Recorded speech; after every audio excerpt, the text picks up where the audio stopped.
péché n'est pas pécheur. Alléluia. Il n'est pas pécheur parce qu'il a pris ses péchés.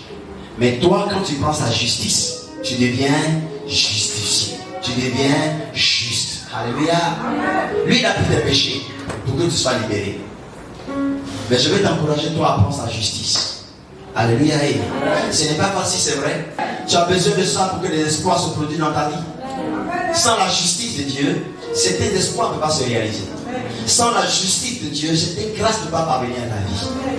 Tu as besoin de justifier. Vous avez dit tout à l'heure, comme si la citation que je venais mettre, la personne par qui tu as parlé était avec moi. Le Seigneur dit, je ne peux pas bénir. Votre bouche m'empêche de vous bénir. Et Dieu dit, sanctifiez votre bouche. Prends la justice de Dieu pour être sanctifié. Prends la justice de Dieu pour être justifié. Pour que cette grâce vienne jusqu'à toi. Alléluia. Quand ce 5e mois, en ce 6e mois, alors que tu prendras la justice de Dieu, que cette grâce de l'Éternel parvienne jusqu'à ta vie dans le nom puissant de Jésus.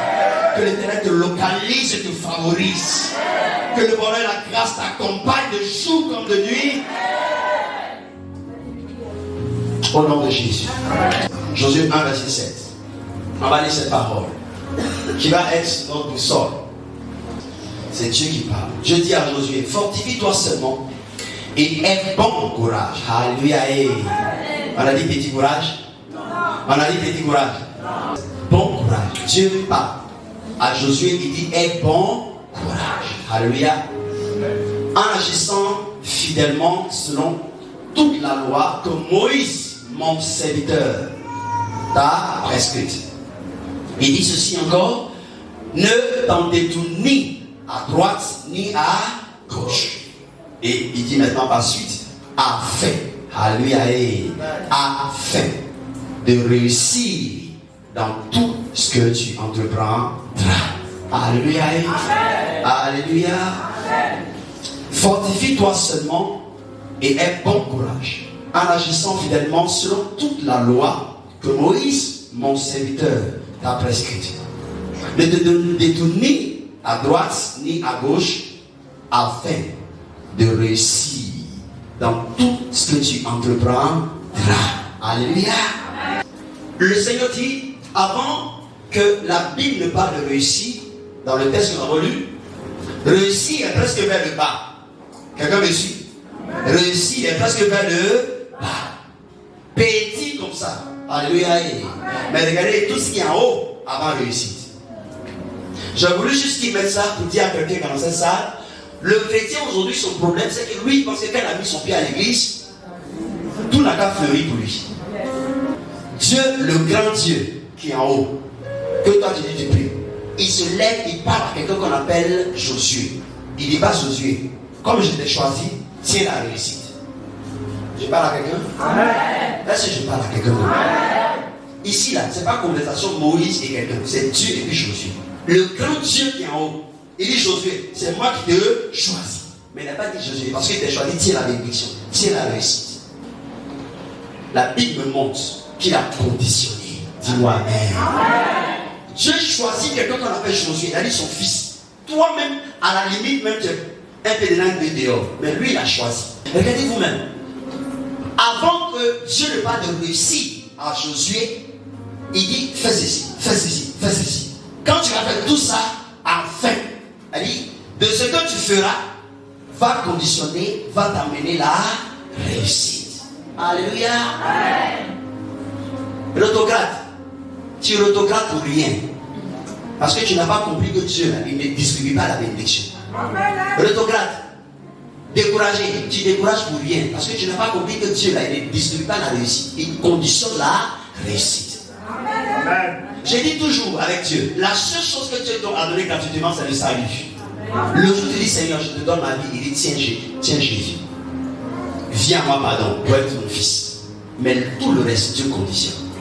Dieu prend Josué pour remplacer Moïse, pour continuer. Mais il ne dit pas parce que moi je t'ai pris, tiens ma bénédiction.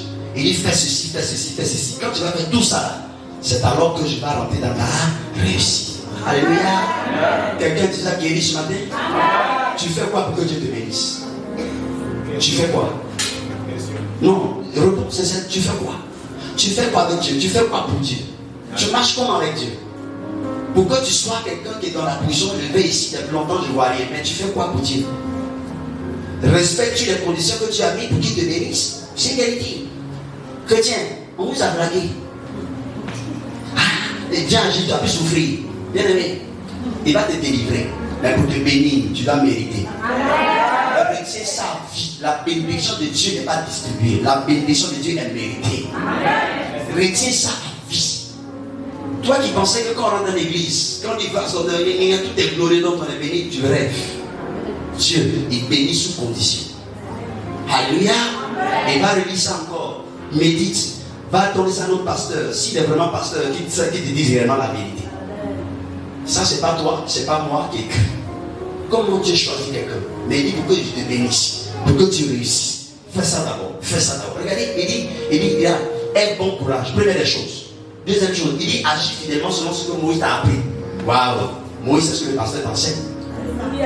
Moïse, c'est ce que le pasteur t'enseigne. Tu ne réussis pas parce que quand tu sors d'ici, ce que tu entends d'ici et ce que tu vis sont les choses opposées. Josué, tu pourras réussir seulement tu fais ce que Moïse t'a dit. Moïse, c'est qui? C'est le pasteur qui t'a dit. C'est biblique. Nous, nos problèmes, on est tout le temps découragés. Je vais à l'église, quand je vois rien. Mais oui, mais est-ce que tu fais ce que Moïse t'a dit? Est-ce qu'à la première épreuve, tu as été persévérant? Regardez, Dieu, moi, ces gens de versets comme ça me fait du bien. Comment Dieu choisit quelqu'un? Et puis, il lui impose. Mais pourquoi tu m'as choisi alors? Alléluia. Pourquoi tu m'as choisi alors? Sois guéri dans le nom de Jésus. Sois guéri dans le nom de Jésus. Suis les prescriptions. Ne te tourne ni à gauche ni à droite. Ça veut dire quoi? Sois droit, sois juste. Reste dans ce qu'on t'a dit. Reste dans ce qui est spirituel. Amen. Ne te tourne ni à gauche ni à droite. Chrétien, la bénédiction n'est pas donnée. La bénédiction avec Dieu est méritée. Si tu n'es pas béni, c'est parce que tu ne mérites pas. La bénédiction n'est pas une grâce. La bénédiction est un mérite. Alléluia. Il faut mériter. Quand tu auras fait ça, tu auras marché comme ça, tu auras fait comme ça, je te trouverai juste, je te trouverai agréable, pratiquant ma parole, respectant mes lois, alors tu réussiras. 3 Jean 1, le verset 2. Il avait dit, bien-aimé, je souhaite que tu prospères à tous égards et sois en bonne santé, comme prospère l'état de ton âme.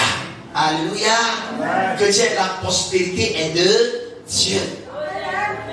Si les hommes et les femmes, si les mondains ont travesti la prospérité et qu'on a honte d'en parler, je te dis, c'est de Dieu. Amen. Seulement qu'il faut connaître et vivre la chose selon Dieu. C'est là surtout la différence. Alléluia. Vous savez, quand tu dis que tu es chrétien, les choses de Dieu ne se vivent plus comme dans le monde.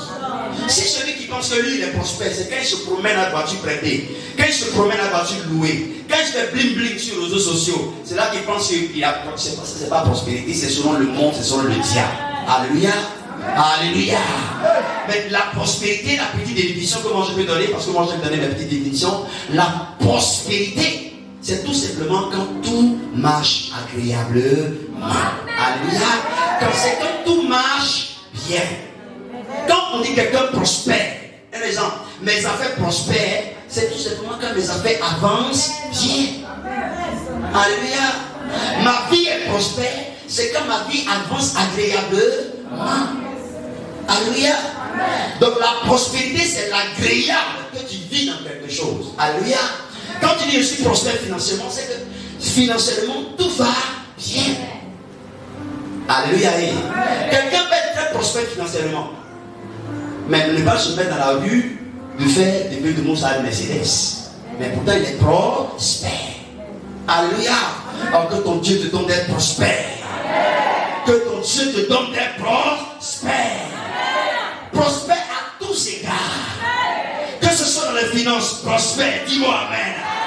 Que ce soit dans ta famille, prospère. Que ce soit dans ta activité, prospère. Prospère. Dis Seigneur, que mes activités marchent bien. Amen. Que mes projets avancent bien. prospérité, c'est quand tout va bien, quand tout avance bien, quand tout se produit agréablement dans un domaine pour toi. Alléluia. Alléluia. Oh, que tout puisse aller bien dans tes finances. Je veux que tu saisisses ces paroles. Que tout puisse aller bien dans tes finances. Chrétien, tu peux dire je prospère dans mon foyer. Lorsqu'il y a la santé, lorsqu'il y a la paix, il y a la joie. C'est pourquoi j'ai dit que c'est le monde qui a travesti ce mot. En tel ensemble, nous voyons prospérité comme l'argent. Ce n'est pas la prospérité. Quelqu'un qui sera fait libre pour avoir l'argent, quel condamné à l'enfer. Tu penses que c'est prospérité? Il souffre. Ah, viens ici. Il y a les papas des gens. La nuit où tu dois ronfler, c'est là, lui, il doit aller dans ma qui ne peut pas dormir. Elle dit, papa dit qu'il est comme ça jusqu'à 6 heures. Parce que son lit, il est là, si tu tombes pour coucher comme ça, c'est cadavre. Tu penses que telle prospération prospère? Quand on dit tu prospères, c'est une joie de la chose. La chose dans laquelle tu prospères, il y a une joie de ça. Vous savez, quand on dit tu prospères dans un domaine, tu ne peux pas murmurer dans ce domaine encore. Parce que ce domaine te procure la joie. Que Dieu te donne prospérité dans un domaine de ton cœur. Que Dieu te donne prospérité dans un domaine de ton cœur.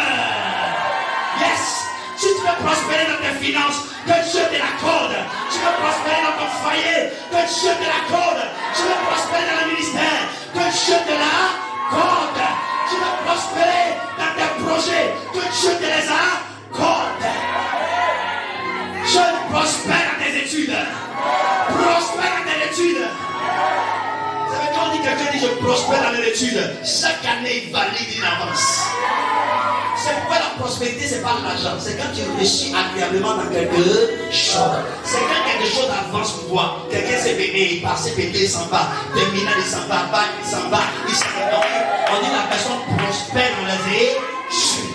Quelqu'un qui paye notre porte aujourd'hui, demain notre porte s'ouvre. Quand il paye aujourd'hui, notre porte s'ouvre. On dit que tu prospères dans le travail.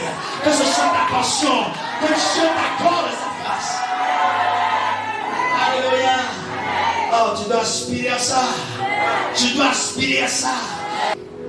Amen.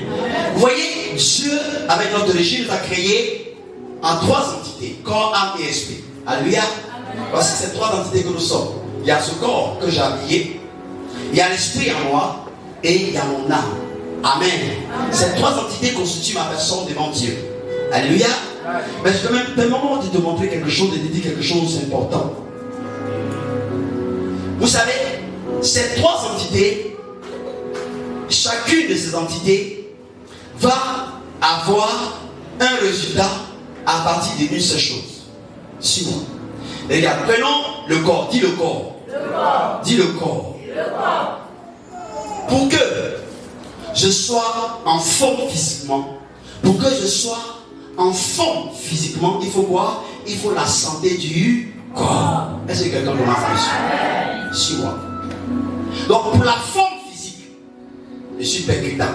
Pour que je sois en forme physique, il faut quoi? La santé du corps. Est-ce que tu es avec moi? Amen. Est-ce que tu es avec moi? Amen. Pour que mon esprit soit en joie, pour que je sois en joie, pour que ma personne soit en joie, il faut une chose, il faut la santé de mon esprit. C'est pourquoi quand ton esprit est abattu, qui est le contraire de la santé de ton esprit, qu'est-ce que tu deviens? Tu deviens triste.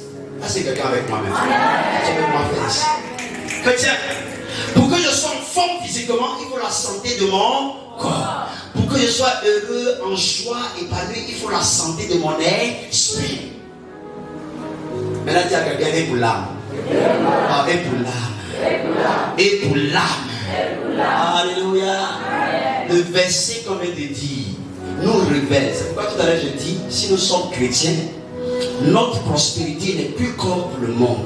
Et notre manière de rentrer dans la prospérité n'est plus comme le monde. Alléluia. Alléluia. Chrétien, la Bible nous dit dans 3 Jean 1 verset 2. Si pour être en forme physiquement, il faut la santé du quoi? Du corps. Si pour être en joie, il faut la santé de l'esprit. La Bible dit pour être prospère. Alléluia. La Bible dit pour être prospère. La Bible dit pour être prospère. Il faut une chose. Il il faut aussi la santé de l'âme. Alléluia. Alléluia. Alléluia. Il faut une chose avec notre régime, il faut la santé. Mais la santé de quoi? De ton âme.